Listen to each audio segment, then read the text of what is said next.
আসসালামু আলাইকুম প্রিয় দর্শক, আমি ডাক্তার মোহাম্মদ আবু তাহের।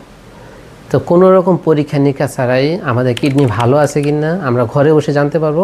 মাত্র 5টি লক্ষণ দেখে আমরা বুঝতে পারবো আমাদের কিডনি সুস্থ আছে কিনা। 1 নাম্বার হলো, যদি ঘুম থেকে ওঠার পর চেহারা যদি ফুলে থাকে, চোখ ফুলে থাকে, এটা কিডনির সমস্যা। আর যদি কোনো রকম সমস্যা না থাকে, চেহারা স্বাভাবিক, এটা আমার কিডনি ভালো একটা লক্ষণ। দ্বিতীয়ত, আমার শরীরের স্কিন যদি ময়েশ্চার সমৃদ্ধ হয়, অর্থাৎ অলওয়েজ যদি একটা তেলতেলে ভাব থাকে, এটা আমাদের কিডনির সতেজতার একটা লক্ষণ।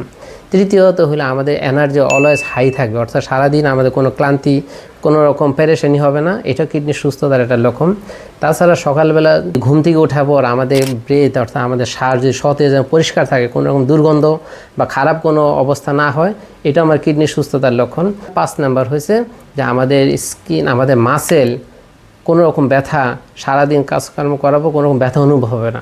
এই 5টা লক্ষণ যদি আমরা দেখতে পারি, আমরা বুঝতে পারি আমাদের কিডনি সতেজ আছে।